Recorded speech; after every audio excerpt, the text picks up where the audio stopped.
like to thank everyone for being here today. I'm very honored to host Vice President Pence, Secretary Azar, Governor Lee, Dr. Redfield, our own Mayor Strickland, and other VIPs from state government. We're very happy to be here to brief the Vice President and Secretary and Dr. Redfield on the important preparations that FedEx has made under the leadership of General Perna and the task force that the Vice President heads to transport COVID-19 vaccines after they are approved in the near future. Let me also thank the Tennessee Air National Guard for graciously offering their hangar space for this afternoon's discussion. So I guess they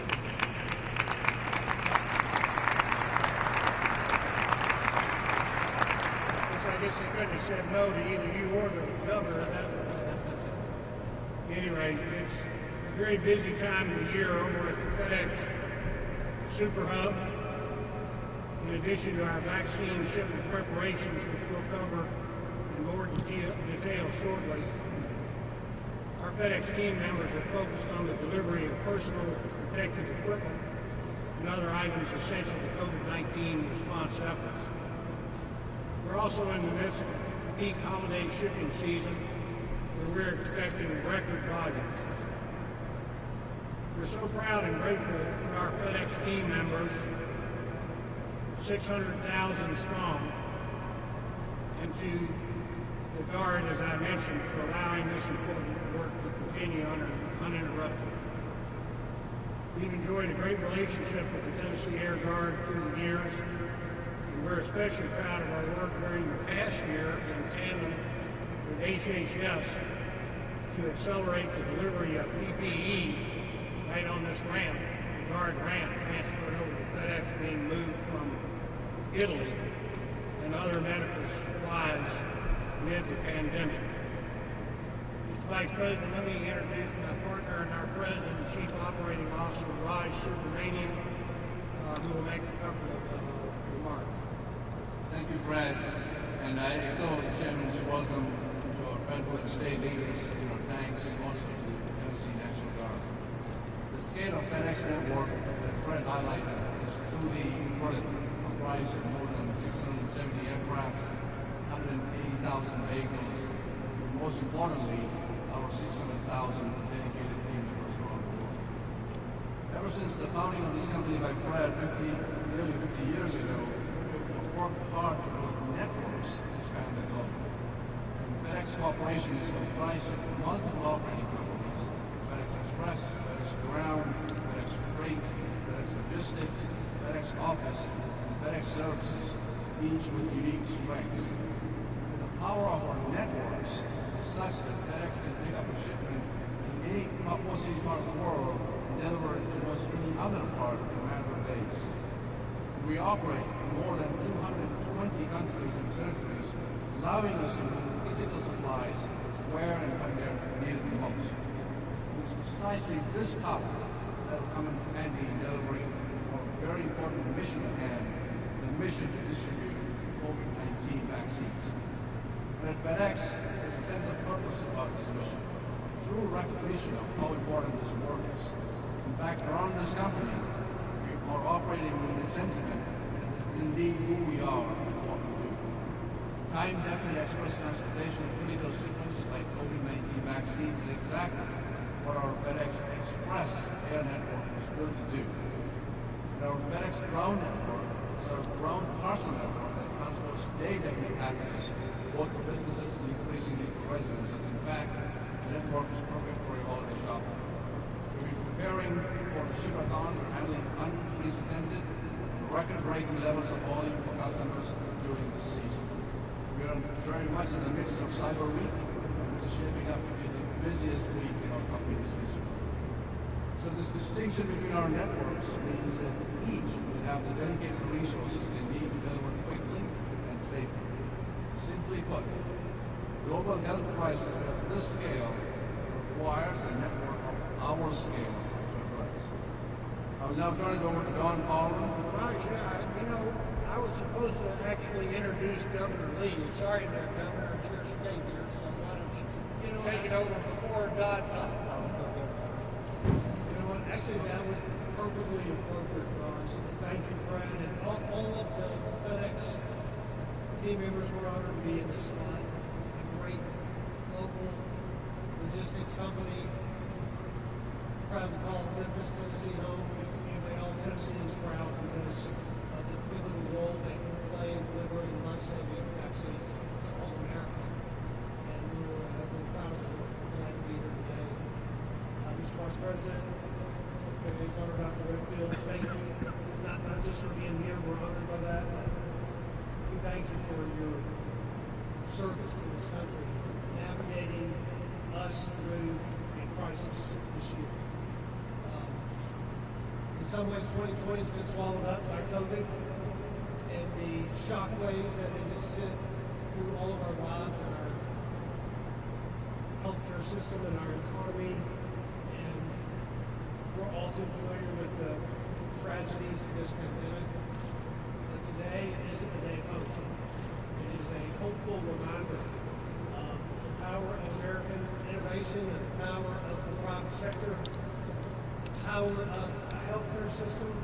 In our state, the healthcare system is global. It is a major contributor to the global healthcare system. We're proud that Tennessee's healthcare system is second to none. We have institutions like Hospital Corporation of America and other great healthcare companies, Vanderbilt University, great research institutions that have been a part of this. And we're proud that Tennessee's industry, healthcare industry, has been an integral part of fighting this virus and developing and implementing a strategy to distribute vaccine. And not only our healthcare industry, but all Tennesseans. Our researchers and frontline healthcare workers and doctors, our teachers, our small business owners, our famous Tennesseans, like my friend Dolly Parton, contributed major financial gift to the development of Moderna vaccine. Tennesseans have stepped up, and this all-hands-on approach has been one that we've been proud of. In the midst of this pandemic, there is a new challenge every day. But in our state, we decided early on to develop a regimented approach. We know that you can't mandate your way out of the pandemic, but you can master infrastructure. And as an engineer, I was committed to develop the best infrastructure possible. And that's what we tried to do here in Tennessee. Three components to that, primarily making sure free, regardless of their symptoms, making sure that we at the state are partnered in a strong, good faith partnership with our healthcare providers, and then developing a strategic and effective way to deliver this vaccine. If we do those three things, then our healthcare providers can have capacity. Tennesseans can get treatment for a car wreck or COVID-19. Our schools can stay open, our businesses can stay open, our prosperity can be preserved, and at the highest level and the most important thing, we can save lives. And that has been our strategy and our commitment. I've brought with us today to speak our members of our Unified Command Group, Dr. Lisa Piercy, head of our Department of Health, Patrick Sheehan, our TEMA Emergency Management Director, to talk about our distribution plan. I've also brought along Dr. Wendy Long, who's the head of the Tennessee Hospital Association, which has been a tremendous partner for us throughout this pandemic to give a provider perspective. Our country is at a monumental moment, we believe, and we're staring down a virus that doesn't discriminate, and it certainly doesn't care about disruption, but we believe that we are set for the task. And Mr. Vice President, we are grateful. I'm thankful for your relentless work by way of the Coronavirus Task Force. You and I have interacted many times over the last several months, as you have with governors all across America. And your approach has allowed governors to have a nimble response And that's made all the difference in Tennessee, and we're grateful for that. We also, sir, are grateful for your leadership and for your service to this country for these past 4 years. Your faith, not only in God, but in American people, has made this country a better place to live, and we're grateful. Welcome, Mr. Vice President. Well, thank you very much, Governor, and to Fred Smith and Raj. I know I speak on behalf of President Trump and on behalf of the members of our administration who joined me here today when I say, well, thank you. Thank you for your partnership in the course of this pandemic here at FedEx. Governor, I also want to take a moment to thank you and Maria for the way you have led the state of Tennessee through this challenging year with compassion, with professionalism, with ensuring that every family in Tennessee would have the level of care that we would want a member of our family to have. I'm humbled by your kind words for our team, but the people of Tennessee, I think, can be very proud of what Governor Lee, of what your state government, what your local health officials, your state health officials, and your dedicated doctors and nurses have done throughout the course of this pandemic. And so I thank you. I thank you for your leadership. But we're here enjoying the hospitality of the great Tennessee National Guard, and I thank you all for welcoming us to really put a focus on a great season of hope for the American people. We've gone through a challenging year.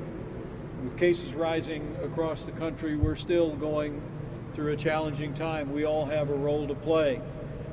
But we're here to say thank you to an extraordinary partner throughout this year in this effort, and to say that because of the efforts at the state and federal level, and because of the great work of our research companies and pharmaceutical companies, and because of a great partnership with FedEx and other companies around the country, that help is on the way. We are just a matter, we believe, of days away from when we will begin to distribute tens of millions of doses of a safe and effective coronavirus vaccine to the American people. But this partnership with FedEx, as Fred Smith knows, and as Raj and Richard and the whole team here knows, is hardly new. When we were confronting, as you remember, Governor, the challenge of meeting the needs of personal protective equipment to healthcare facilities around America, we created what was known as the Air Bridge, literally a global supply chain that would identify and help to transport the gowns and the gloves and the masks that would be necessary to care for the American people.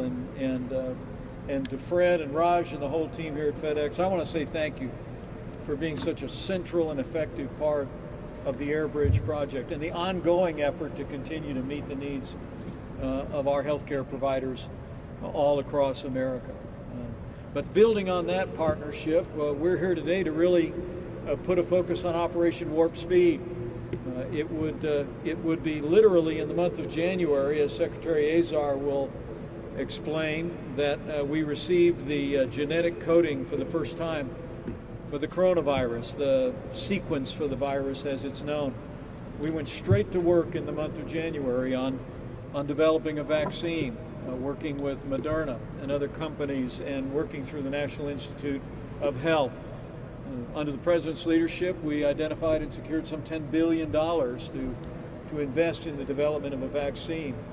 It's amazing to think that while we were still standing up our national response in the early days of March, we literally, in 6 short weeks, we were in phase 1 of the clinical trials for a vaccine. And as all of the American people know, and as the world has marveled, we now are in phase 3, and the FDA is in the process of reviewing final approval of not 1 but 2 safe and effective vaccines for COVID-19. We anticipate, as the FDA does their work thoroughly and carefully, We continue to hope and anticipate that those approvals will come with an emergency use authorization. Operation Warp Speed is really in two pieces. The governor understands this well. The first piece is to develop a vaccine. President Trump would say when he stood up Operation Warp Speed back in May of this year that it was our hope that we would have a vaccine. It was our goal that we'd have a vaccine before the end of the year. In August, the president promised that we would have a vaccine for the American people before the end of 2020. And as we stand here today, it's deeply humbling to me. And I have a heart filled with gratitude for these extraordinary scientists and researchers, for the incredible work of our HHS team and NIH to be able to report to the American people that we have not one but two safe and effective vaccines that are on the cusp of approval. But that was phase one of Operation Warp Speed. Now, phase two is getting the vaccine into tens of millions of Americans. And as Dr. Redfield, the director of CDC, will explain, the CDC is making recommendations about where the first 20 million doses will be distributed before the end of the month once approved. It's recommendations because ultimately, as Governor Lee knows, the state of Tennessee and every state and territory in the country will make those decisions for themselves about who will receive the vaccine in the early going. But making sure that whatever plan that our governors and state health officials determine most appropriate, that we're able to deliver those vaccines literally within a matter of days. In fact, as you will hear today, Operation Warp Speed, working with FedEx and other great companies, is in a position that we expect to be shipping COVID-19 vaccines within 24 hours of approval, and we expect vaccines to begin to be administered to Americans in that first group within 24 hours of that. It's an amazing thing.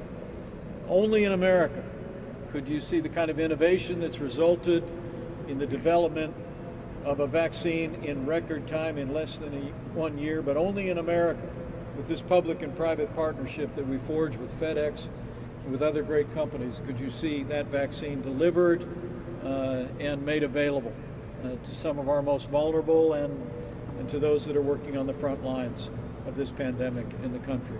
So I'm really here to make sure that, Governor, that you have the full range of counsel from our team, but I'm also anxious to continue to hear the details of FedEx's plan.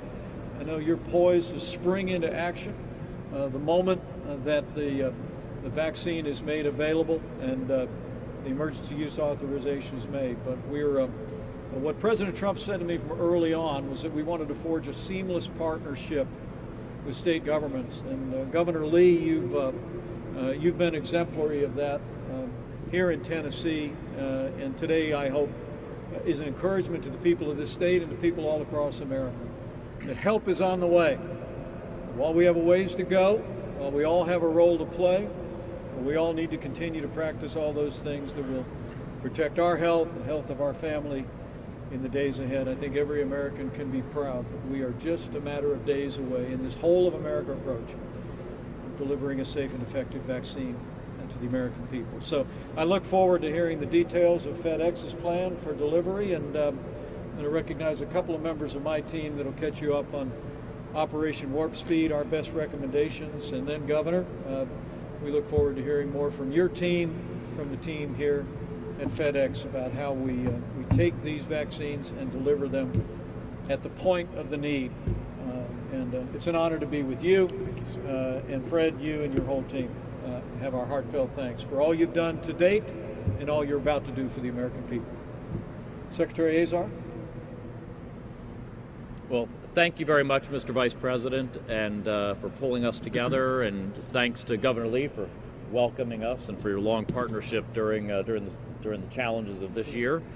And I also just want to express our appreciation to FedEx, as the Vice President did. We've had a long relationship with FedEx, whether it's related to our strategic national stockpile or now this next chapter of our partnership in distributing safe and effective vaccines to the American people. We're just so happy to be working with you. And thanks to President Trump's leadership and his complete support for Operation Warp Speed, that's exactly what we're about now, which is the likelihood that we will soon be distributing safe and effective vaccines to the American people. And I wanted to give an overview of how that distribution and administration will work.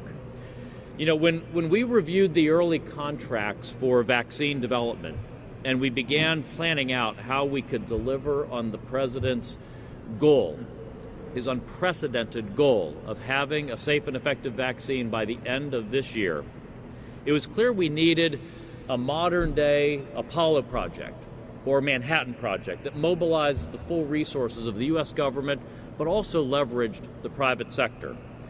We had to solve three challenges, as the Vice President mentioned: distribution, development, manufacturing. So we worked to set up three critical partnerships. First was a partnership across departments, especially with the Defense Department, which brings just tremendous logistics, operations, and procurement capabilities. The second was a partnership of the federal and state governments, because the solutions have to be locally led. And third, it had to be a public-private partnership, as every great initiative like the Apollo Project or the Manhattan Project were before it. The federal government had to do its part, state and local governments needed to do their part, and the private sector needed to do its part. As our great business leaders here know, people is policy. So one of my first tasks was to find the right people to run this complex partnership, and we just are so privileged that we have Dr. Moncef Slaoui, who could work to combine the efforts of public researchers and private developers, and then the Defense Department contributed General Gus Perna, who could help oversee the incredibly complex logistical operation of manufacturing, distribution, and administering vaccines. I'm so grateful for all their work and the work of their incredible teams, and it's a tremendous honor to get to work with each of them every single day. We made it a priority to enlist the military because while HHS has a great deal of public health expertise, we have never executed on a logistics, operations, and procurement project on this scale ever before. But the key with bringing in the military wasn't because it meant that we could commandeer Army trucks. Rather, it meant using the military's expertise in working with the private sector and directing supplies where they need to go. The distribution of the physical vaccines from the factory to the front lines will generally be done by the healthcare distributor McKesson, which works with FedEx and other partners who do the actual shipping. In the case of the Pfizer vaccine, Pfizer will ship directly through FedEx, and we will use McKesson to marry their product up with the vaccination administration kits that Operation Warp Speed has procured and assembled, over 100 million assembled already. States are in charge of telling us where those vaccines should be shipped.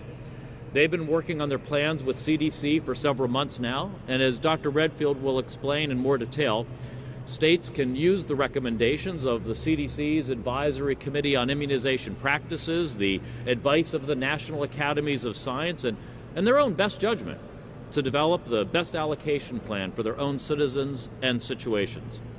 States have different circumstances and are in different epidemiological situations, and state leaders like Governor Lee are in the best position to take these general national recommendations and translate them into more precise guidance that fits their state and their conditions.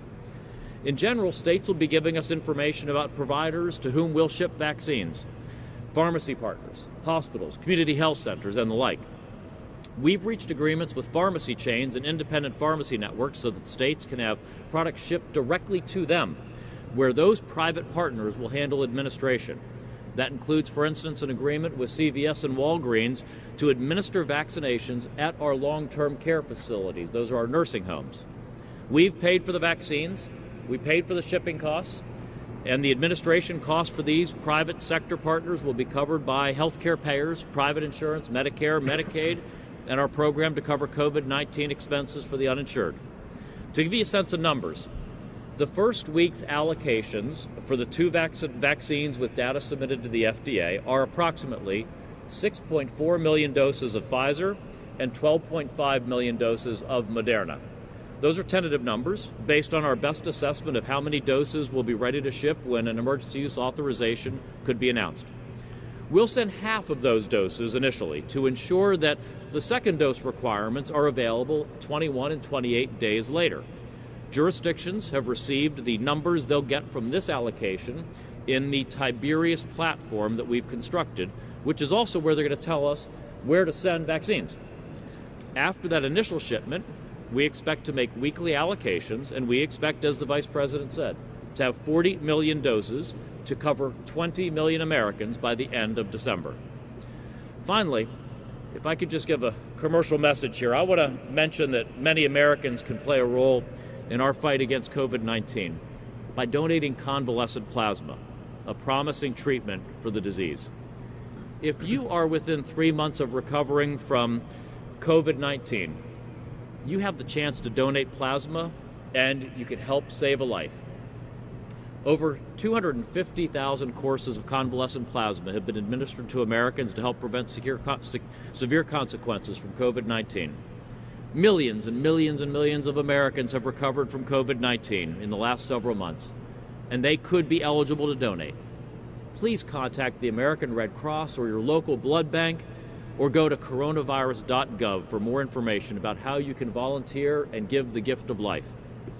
Thanks to the President's leadership and support of Operation Warp Speed, as the Vice President said, we've got such a bright future ahead of us.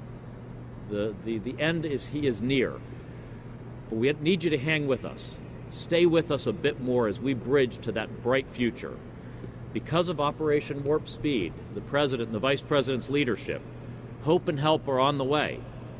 Thank you all for joining us for this roundtable today. Mr. Vice President, thank you for convening us, and I look forward to continued work with our partners here today to make that bright future a reality. And now I'll turn it over to Richard Smith, who's the Regional President of the Americas and Executive Vice President of FedEx Express, for a continuation of some of the details of what FedEx is doing for us. Richard, you may want to let Don make a couple of opening remarks. Yeah. Thanks, Secretary Azar. FedEx is honored to work with you and your team on Operation Warp Speed and other initiatives this year to bring PPE and healthcare resources into the United States. We've spent decades building out this incredible feat of industrial engineering that we call the FedEx Express network, which is the key to doing what we do so well and what we will do in this distribution effort to aid the American public. I would like to hand it over to my boss, the CEO of FedEx Express, Don Colleran, to talk a little bit more about that network, and then I'll pick back up from there. Thank you, Richard. We're honored, sir, to have you, Vice President Pence, Secretary Azar, Governor Lee, Director Redfield, and our friends from the state of Tennessee with us here today in Memphis. You're in our worldwide hub, and as you could see as you arrived here today, this is the heartbeat of our global operation.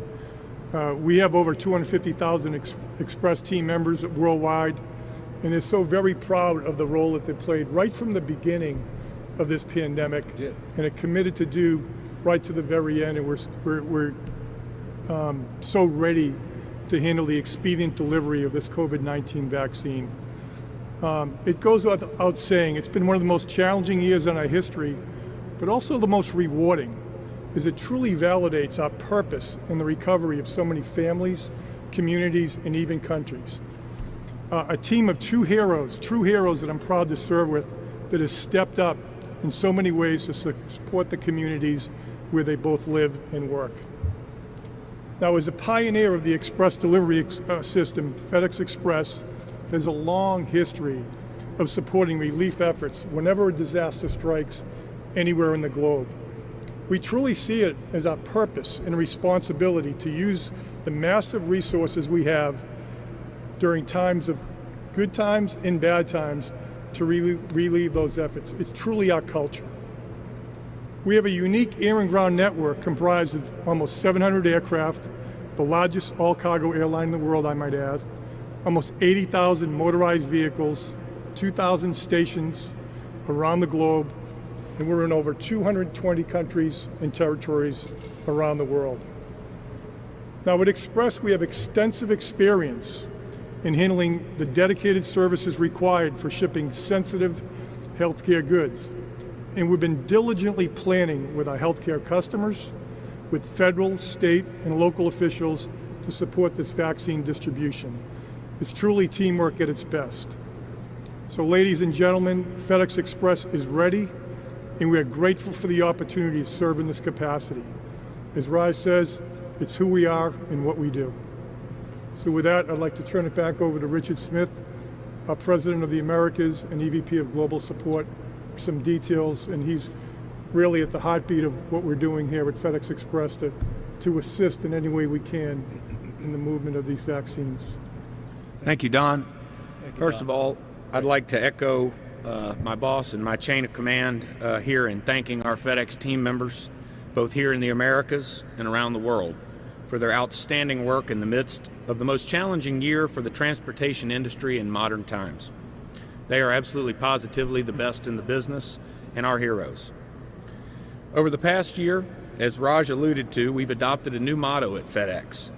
This is who we are and what we do.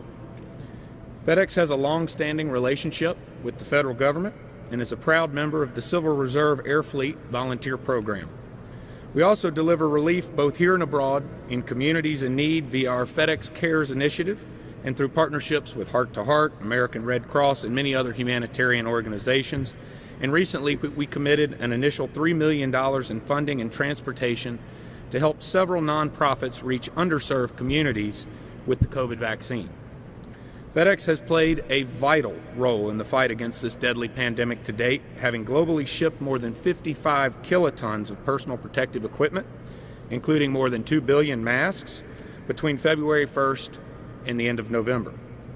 This includes some of the first PPE and healthcare equipment going into Wuhan, China at the outset of the pandemic, when there was very little being moved into that area.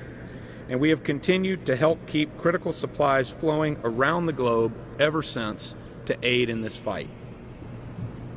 We also helped to stand up and supported shipments from the first COVID-19 testing centers in the United States this spring, and transported more than 4.5 million Tyvek protective suits in collaboration with HHS and DuPont earlier this year, getting them to frontline healthcare workers in the midst of fighting this pandemic. We've done all of this while keeping team member and customer safety our highest priority, and we will continue to do that as vaccine distribution begins. Safety above all, our FedEx mantra in this regard means just that. Our healthcare customers and the federal and state governments we work with look to us to move these vaccines to the administration sites as quickly and safely as possible.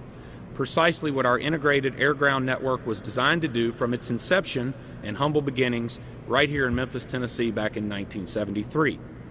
We've spent the years since then building out that network, as Don described, and developing our specialized life sciences capabilities along the way to ensure proper conditions are met to transport critical shipments like pharmaceuticals and vaccines.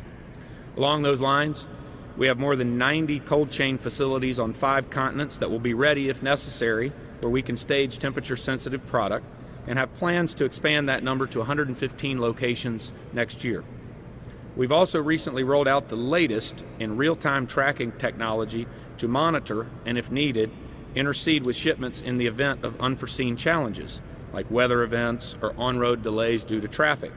This is our SenseAware Bluetooth low-energy solution, which we will be using for this very vaccine distribution. The SenseAware tag is affixed to the box by our couriers when they pick up the shipment in this little pouch here. And we have a dedicated and experienced healthcare team in our Priority Alert Division to use this technology in a platform we call FedEx Surround that uses predictive analytics to inform these agents of exception events before they occur, so that they can jump into action. They're monitoring them 24/7, 365 around the clock. And you can think of them as FedEx guardian angels actively watching these vaccines as they transit our network. This is a patented solution and the latest and greatest in positive control technology. Make no mistake, Mr. Vice President, these vaccines will have the highest priority of anything carried in our network, and we are committed to their successful distribution. You have my assurance on that. I would be remiss, since we are here in Memphis and the governor came here not too long ago to talk about our Memphis hub modernization, if I didn't just touch on the Memphis hub here. You'll be happy as well to know, Mr. Vice President, that we have a similar hub modernization effort going in Indianapolis, and we're spending significant capital in both states to modernize these major sort locations. But our World Hub here in Memphis covers approximately 880 acres and has a workforce of 11,000 team members. More than 10,000 flights pass through the hub each month, and we average 2.2 million packages through the facility daily. processing 47% of the total express volume and 69% of our domestic volume here in this very facility. The hub contains more than 84 miles of conveyor belts, and the automated package sorting systems are capable of processing 500,000 packages per hour. Due to our customer demand, we're investing the $1.5 billion in capital here between calendar year 19, when we kick this off, and calendar year 28, when the project will end, to modernize this facility. Our customers will benefit from a faster sort, faster plane launches, and other improvements for better service.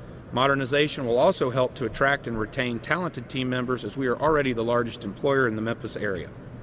More technical support positions are likely to be created to facilitate the installation, operation, and maintenance of more advanced sort systems, and the multi-year project will support significant vendor and construction jobs here.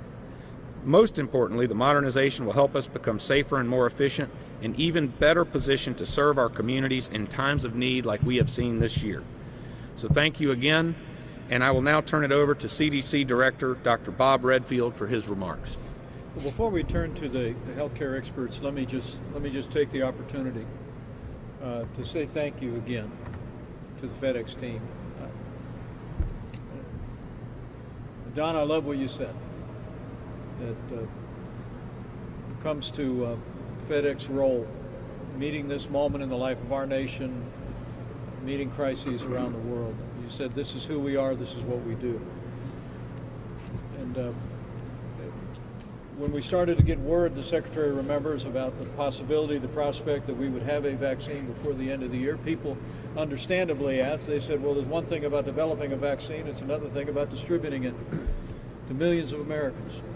And because of what President Trump initiated, not just a whole of government approach, but a whole of America approach, because of the partnership that we've had with FedEx and other companies, you've made it possible for us to meet the needs of our healthcare workers, PPE. You've made it possible, and you will in the days ahead, make it possible for us to deliver those 40 million doses to 20 million patients. And on behalf of the President and on behalf of the grateful nation, before we turn to the healthcare experts here present for their best advice for your governor and for our team, I just wanted to pay a debt of gratitude to each and every one of you. This is a remarkable American company, but for all that you've accomplished economically, the heart of this company has really shined forth over the last 10 months. And we're all truly grateful for what you've done, past, present, and future. So thank you very much, and God bless you for it. Thank you. Thank you. Dr. Redfield? Thank you very much, Mr. Vice President. As you've heard, there's light at the end of the tunnel. We are going to have a safe and efficacious vaccine, and it's coming to Tennessee and the rest of the nation very soon. This is a game changer. As our nation embraces the COVID-19 vaccine with confidence, states will begin to place orders for this vaccine by the end of this week.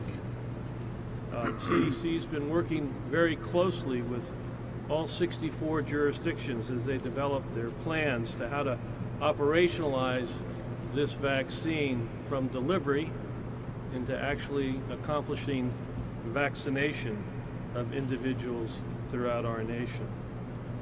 In reviewing the Tennessee plan, it's clear that they've taken a very thoughtful approach to prioritizing this vaccine.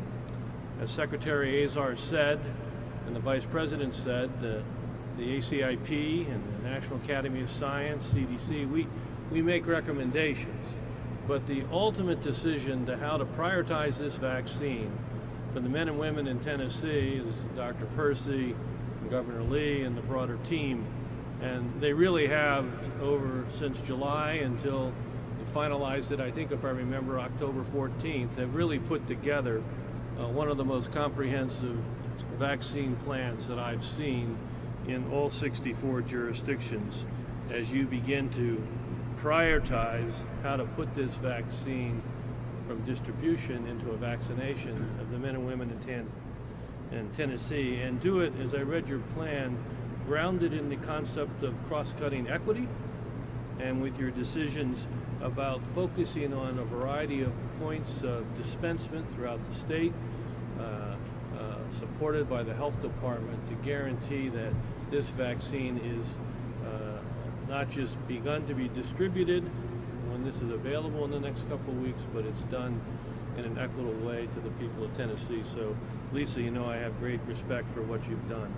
One of the areas I want to spend a second on, though, that is a challenge for us, now that you've heard from Secretary Azar, really, and the Vice President, how remarkable it was that this vaccine is available within a year of identifying this new pathogen. Normally it takes 4 years, 6 years for this to happen. It is a remarkable accomplishment. But one of the challenges we have is to see if we have an environment in which the American people want to take the vaccine. There's been a great deal of challenge over the years of this growing concern of what I call vaccine hesitancy. And one of the things I can ask all of you to play a key role in, helping us over the weeks ahead, helping us to create a culture in this nation that's grounded in vaccine confidence. And do that by restoring trust in vaccines. And the most important gift from science to modern medicine. And it's really sad as an infectious disease physician to see many people choose to leave vaccination on the shelf for themselves, their family, and their community. Empower healthcare providers to really become promoters of vaccination and finally engage communities to do just the same. You know, in closing, I just want to say it's an exciting time. We are now at the forefront of distributing a COVID vaccine. As you hear, we have a lot to do to actually get this, but I'm confident that the planning that's gone into this since last spring, the planning that we've heard that private partners like FedEx have put into this, that we are going to progressively provide a safe and efficacious vaccine for COVID to the American public in the weeks ahead. I want to just close by just reminding people, though, that this is the greatest public health crisis that this nation has faced in more than 100 years. And while we wait for the vaccine to be distributed, we are not defenseless. We have very, very, very powerful weapons against this vaccine. And that's the mitigation steps that we continue to put out. Wearing a mask. This actually works. It's an exceptional defense against COVID. Social distancing, being smart about crowds, washing your hands, spending time outside rather than inside. So as we get closer to the goal line and we prepare to deliver the vaccine, it's just important to encourage the American public not to let down their guard. Not in the public square and not in the safety of their own home gatherings. To wear a mask, social distance, wash your hands, be smart about crowds. So, thank you very much.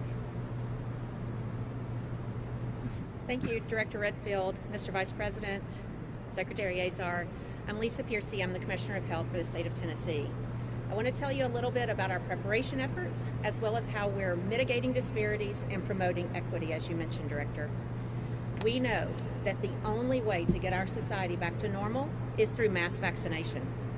We've been reassured by the safety data, and we're encouraged by the efficacy results that we've seen so far. One of our keys to preparation has been robust engagement of a diverse pandemic vaccine stakeholder group. They've been focusing on impactful and equitable allocation, as well as they'll serve a critical role in disseminating communications to their vast networks of stakeholders so we can ensure a transparent and equitable allocation and distribution process. Let me reassure you, Tennessee has been preparing for this moment for years. We've been doing annual pandemic vaccine exercises every year for the last few years with Fight Flu Tennessee. Our most recent one was just a couple of weeks ago on November 19th. And in addition to delivering the vaccine, we also practiced the enhanced documentation requirements that are going to be needed for COVID-19. Our first priority population will follow ACIP recommendations to include frontline healthcare workers, first responders, and long-term care residents and staff. As we continue to face increasing strain on our hospital capacity, much like the rest of the nation, we know that a swift delivery of vaccine will help us maintain capacity as well as reduce demand on hospitalizations. So therefore, our goal is to immunize as many in this first phase as quickly as possible and to minimize waste. And we're going to be able to do this through leveraging our partnerships not only with the hospital association, but with our long-term care community. Our other priority focus here, as you mentioned, Director Redfield, is building trust and eliminating disparities in minority and vulnerable populations. Tennessee was one of the first states to develop a health disparities task force that was formed to support and create solutions for these vulnerable communities. We know that transparency is significant in building trust. So we've engaged hundreds of faith-based, community, and academic partners to help identify and overcome the barriers and challenges, particularly in the minority population. We're especially grateful for the FQHC partnerships right here in Memphis. We've hosted multiple listening sessions, and we have recognized significant vaccine hesitancy. So we have engaged leaders to help us establish trust and deliver those key messages. We've utilized local experts and leaders from across the state to be trusted messengers. Recently, Dr. James Hildreth, the president of Meharry Medical College, a historically black college and university, addressed these concerns within the community, reassured his constituents about safety, and encouraged participation in clinical trials. We know that patients are more likely to trust healthcare providers who have credibility within their own communities, and so we will continue to have success using this approach. Ultimately, Vice President, we are ready to distribute this vaccine as soon as it is approved. And in the meantime, and even after, we'll continue messaging about safety and efficacy. We're also incredibly grateful to all of our federal partners for your continued partnership and your unprecedented efforts to bring this to market soon. Thank you. Thank you, Dr. Piercy. Let me extend our great respect. I've been serving alongside the director of the CDC now throughout this pandemic. And to you, to your team, to you, Governor, to see the preparation here. It's one of the reasons we're here in Tennessee, because Dr. Redfield, the CDC, and HHS believe, as he said, that Tennessee has one of the most comprehensive distribution plans among all of the states and territories that we're preparing to serve. So we want to commend you for those efforts and that preparation. And I should also mention, as we celebrate a great private sector partner here in FedEx, we want to take this opportunity to also express our gratitude to CVS, Walgreens, that have also signed contracts and agreed to partner with us to implement your plan, your Governor.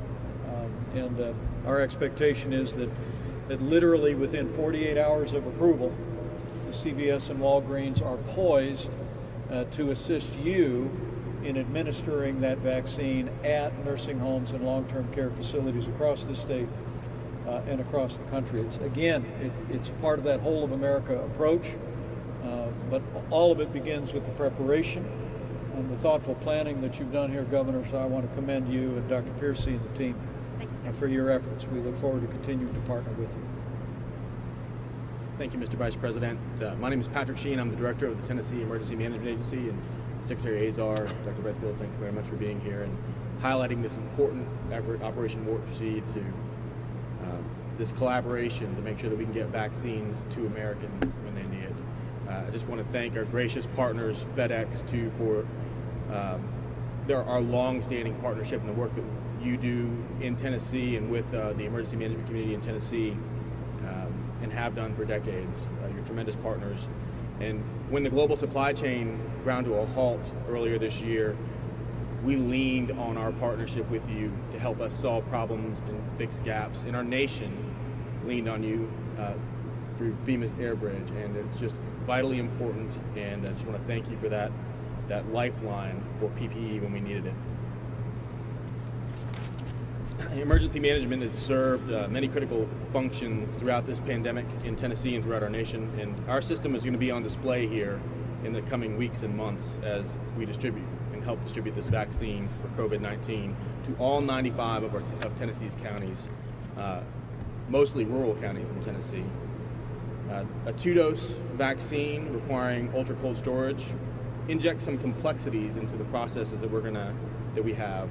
So into our planning and to our operations, but we're building on the infrastructure and lessons that we've learned over the last 10 months of this fight in this response. A couple of the lessons involve leveraging the strength of our Tennessee National Guard and the successes that we've had in our PPE distribution. To highlight our guards, since April, our guardsmen and guardswomen have conducted more than 600,000 COVID-19 tests for our fellow Tennesseans at drive-through testing events and at local health departments. Here in Memphis, the Tennessee National Guard worked with Memphis and Shelby County leaders, community organizations, and churches, partners at the Tennessee Department of Health, to prioritize testing availability for communities here, for anyone who wanted it. Months of barrier-free testing have helped us work through a number of logistical challenges for high-demand resources. Our National Guard partners are tremendous, and Mr. Vice President, we are very thankful for the support of this administration in using the National Guard in our fight against COVID-19 and for the continued support that you've granted through this emergency. In addition to trained and dependable manpower, we've built a supply system in Tennessee that supports Tennessee's response to this pandemic, including distributing monthly supplies to all 80,000 classrooms in Tennessee, giving every teacher in the state access to hand sanitizer, face coverings, PPE, and supplies for sanitizing classrooms, an effort that has been central to keeping schools open and teachers supported and safe. We're using all these lessons that we've learned to inform a robust plan for vaccine distribution to all corners of our state. And as Dr. Piercy mentioned, Tennessee has been working to have an effective pandemic vaccine system for years, highlighted by the Fight Flu TN. On the emergency management side, we are preparing most for the issues around making sure that ultra-cold storage vaccines are able to be supported and ensuring as close as possible we have zero wasted doses of vaccine. TEMA, the Tennessee Department of Health, the Governor's Office, the Tennessee Hospital Association, our partners at General Services, and other partners have worked through many scenarios to evaluate and pressure test our plans and systems. We've conducted exercises and held sessions as to what if and what about different things that could happen, to develop contingencies for anything that could possibly go wrong, and to make sure that we have not just one backup, but multiple backups to make sure that we can get vaccines where they need to be and when they need to be there. From ensuring that we have pelletized dry ice to making sure that if a truck breaks down that we can move resources. And we're planning from the moment vaccines get into Tennessee until they're distributed to hospitals through the time that they're given to Tennesseans. One takeaway that we've discovered in working with our partners and through exercises is that for vaccines requiring ultra-cold storage, it's probably going to be easier to move people to the vaccine where it is rather than move the vaccine maybe that next mile.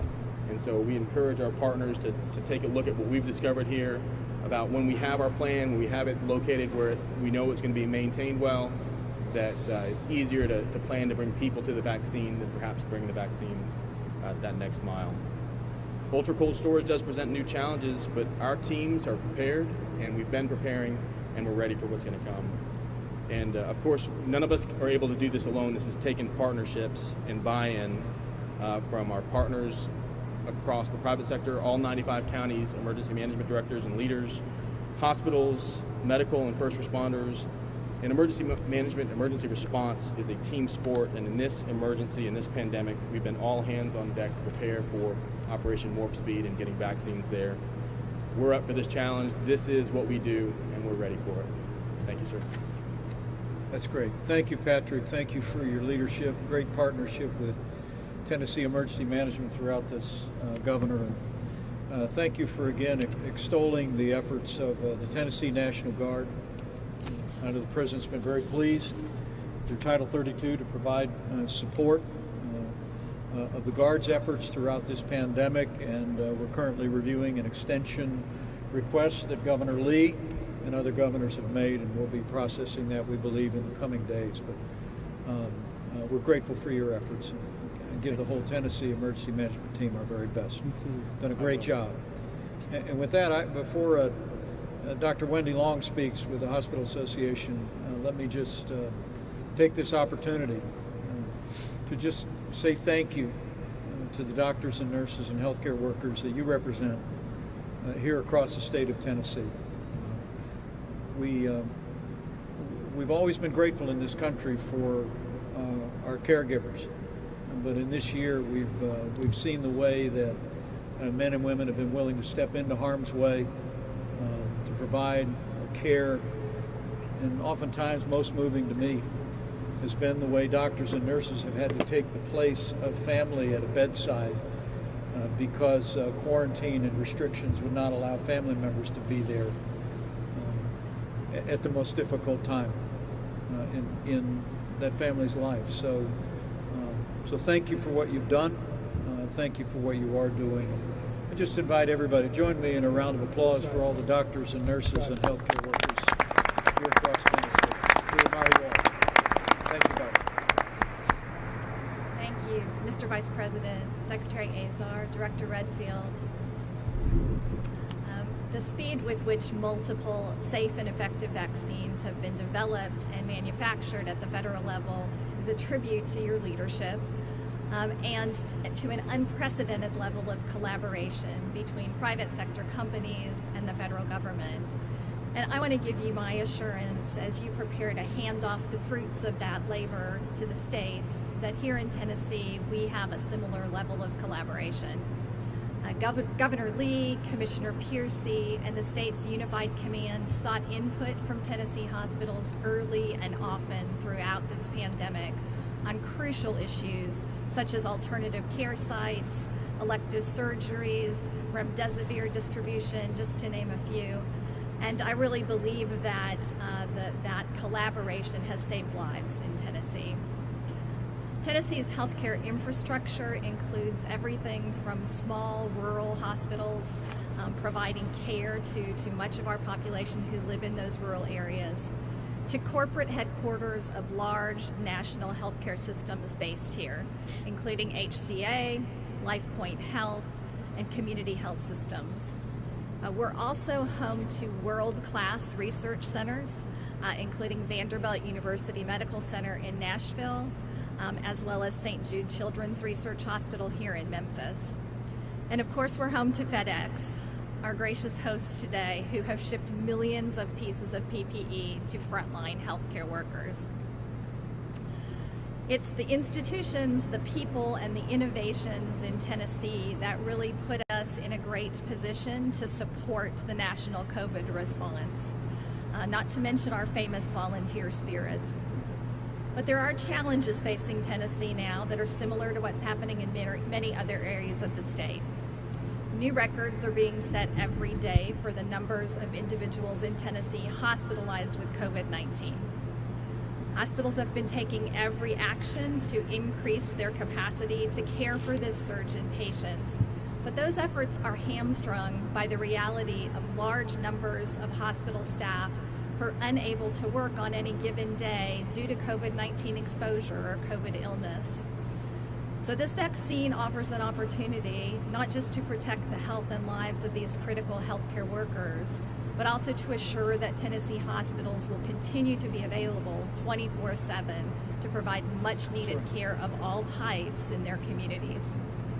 Tennessee hospitals have been working with the State Department of Health for weeks now, preparing to receive and administer vaccine, and we're eager to begin vaccinating our healthcare heroes as soon as possible.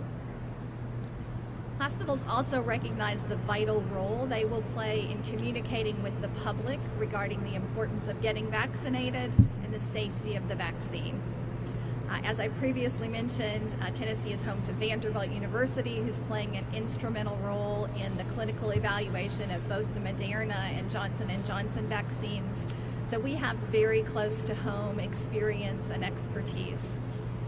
Over the course of the pandemic, Tennessee hospitals have been a compelling voice in promoting mask wearing and social distancing, and we will shift and expand that messaging to the importance of vaccination as vaccine becomes more widely available. Since surveys have demonstrated that especially in our rural communities, hospital physicians and nurses are viewed as the most trusted resources when it comes to health information and health advice. We know that vaccination is the key to reducing the stress on our hospital system, to improving our economy, and to protecting the health of our families, friends, and communities. And Tennessee hospitals are committed to working with Governor Lee and his team to achieve those goals. I want to thank you for the time today to continue our collaboration with the state and to assist with the federal government's efforts to distribute the vaccine. Thank you, Dr. Long, and thank you for all the incredible healthcare workers that you represent. And Governor Lee, I think she really makes a fine point. I expect resonates with Dr. Redfield with the recommendations CDC has made to prioritize vaccinating healthcare workers and staff and residents of nursing homes and long-term care. It certainly is about protecting the health of our healthcare workers, but also about preserving the capacity in our hospitals and clinics across this state and this nation to meet this moment. So it's a great affirmation, a great confirmation of the governor's decision to prioritize healthcare workers as well as those in long-term care facilities. But we really look forward to continuing to work with you here. Tennessee is not only a hub for FedEx, as you point out, it's a hub for healthcare in America. No better place to come and talk about the progress we've made, the opportunities we have. So thank you very much. I appreciate it. I thought I might, before I offer a few closing thoughts, I thought I might give the Chairman and CEO of FedEx an opportunity to say a word, then the Governor, and then out of respect for the clock here at FedEx, we're going to restrict the airspace just as limited as possible and slide on, but this has been enormously informative. But Fred Smith, thank you again. I hope you've heard loud and clear today the gratitude of President Trump, our administration, and to no less extent the American people for the professionalism and the heart of the FedEx team throughout this pandemic, through Operation Airbridge and delivering PPE to doctors and nurses across this country, and in anticipation of the role that FedEx will play in delivering a safe and effective vaccine to the American people. You have our thanks, and I'm grateful to have a chance to come here and hear directly from your team about the plans to distribute this vaccine. It's just one more installment of what FedEx has done to make a difference for America through the course of this challenging year. So I thank you. Fred? Well, Mr. Vice President, thank you very much. We're honored to be a part of this great mission to remove this scourge from our society. Let me again reiterate, every single person, all of my business partners, and all 600,000 of us have no higher priority than to get these vaccines delivered on time and to the right location. Let me say also, Mr. Vice President, how much I admire the work that you have done as the head of this task force for months upon months. We've seen it up close and personal, the dedication from people like the doctor and the secretary and all of the people under General Perna that have been working on this is truly remarkable. So the nation owes you and the task force a great debt of gratitude. Thank you for coming down here and seeing the preparations up close and personal. Thank you. Thank you. Very kind. Yes, Governor? sir. Yes, sir. We're really honored you came. We're really grateful to President Trump for delivering on his commitment to have a vaccine ready, and then you all, Dr. Redfield, Secretary Azar, Mr. Vice President, your entire team, you have executed on that commitment to have this vaccine delivered to the American people, or presented to us to deliver to the American people. Now it's our turn to do that. We have tremendous partners. I've always said government isn't the answer to the greatest challenges that we face. The people are, and the people are the private sector, American innovation. They are Tennesseans who engage with us down to the simple tasks of wearing a mask and washing their hands. But we together are the answer to the delivery of this vaccine, and you've done your job. Now it's our turn. We hope that we can make you proud and Americans proud by our plan and our delivery. We are certainly up for the task. Thank you, Governor Lee, and thank you to your team. Again, very helpful insights. I know we'll carry them back to the White House Coronavirus Task Force. Fred Smith, thank you again, and to Raj and Don and Richard, the whole team. I hope you will tell those tens of thousands of FedEx employees how grateful we are for the work that they have done and will continue to do, because it is who you are, and it comes through loud and clear, people all across this country. We've gone through an enormously challenging time in the life of this nation in the year 2020. I came here today because I wanted to see firsthand here at FedEx and here in Tennessee evidence that help is on the way. Early in this pandemic, President Trump initiated a process that said we were not just going to have a whole of government approach, we were going to have a whole of America approach, partnering with our healthcare providers around the country, manufacturers around the country. We met the moment with increasing and reinventing testing. We worked with companies just like FedEx to help to deliver PPE to doctors and nurses around the country to meet the moment. But early on in this pandemic, as Secretary Azar pointed out, we initiated a process to develop a safe and effective vaccine at a historic pace. And I'm here to say that because of the President's leadership, because of the incredible ingenuity of America's pharmaceutical companies and researchers, that help is on the way. We are just a matter of days away, we believe, for the approval of the first safe and effective vaccine for the coronavirus for the American people. And working with great companies like FedEx, with great state leadership like you have here in Tennessee, we're going to deliver that vaccine beginning with those in long-term care facilities and our healthcare workers. We're going to deliver those in just a matter of days after that approval. It's like I said early on, when I think about the time through which we've passed, Fred, I can only say only in America. That's right.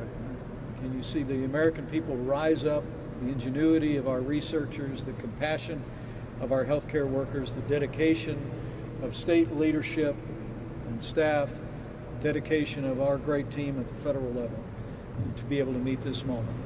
And I want people looking on today to know that while we see rising cases and rising hospitalizations in many places around the country, and we recognize that challenges remain and we have a ways to go, that help is on the way. And in this season of hope, season when faith traditions will celebrate great meaning, and my Christian faith will welcome the birth of our Savior. We'll mark a Hanukkah celebration at the White House in the coming days. But this is also a season of hope because help is on the way. With a new vaccine, we'll begin the process of ridding our country of this coronavirus pandemic and bringing America back to that normalcy, returning to normal in America. We can see it from here, but let's all continue to do our part, as the governor said, all the way down to the individual. We just encourage you to continue to wash your hands, practice social distancing, wear a mask whenever it's indicated or whenever you can't practice social distancing. And as I've said many times through many days of this pandemic, more convinced than ever that we'll get through this, and we'll get through this together. So to Fred Smith, the FedEx team, Governor Lee, and the great team here in Tennessee, thank you very much, and God bless you. Thank you, sir. Thank you. Thank you all.